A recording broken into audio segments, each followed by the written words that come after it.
I've told this story once before on this house floor, and it didn't go very well.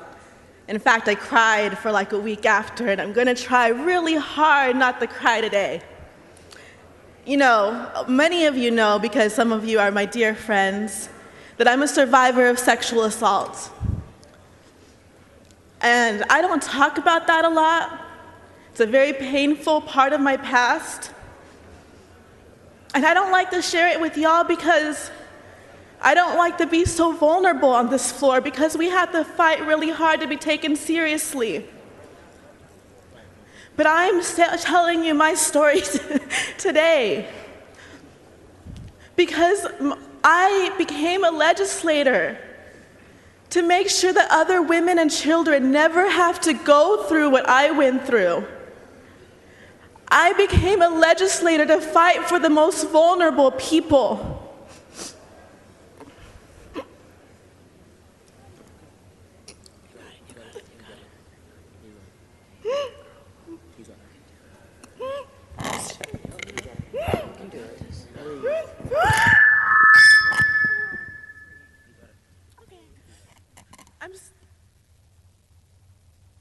I'm sorry. I would never want to cry in front of y'all.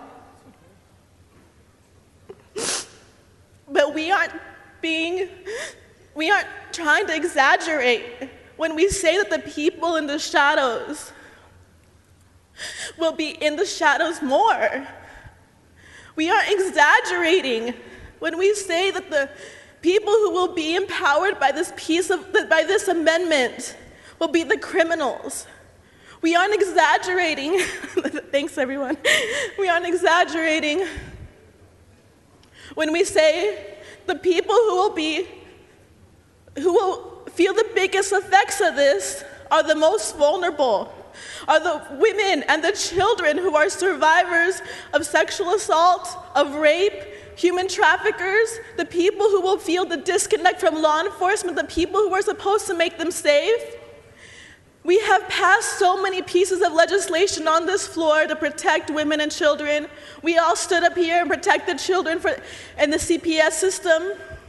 And now, I get it, you all have the really hard vote, but I'm just asking you to be brave like me. If I have the bravery to stand up here and tell you things that I don't like to share in hopes that maybe it'll change your mind to not do the wrong thing, that I'm asking you to be as brave as me, who has survived it all and still made it here.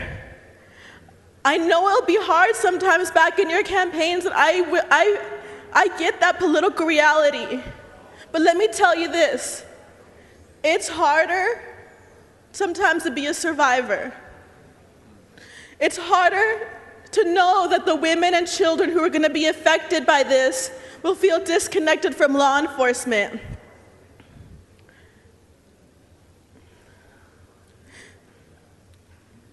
To my friends on this floor, if you ever had any friendship with me,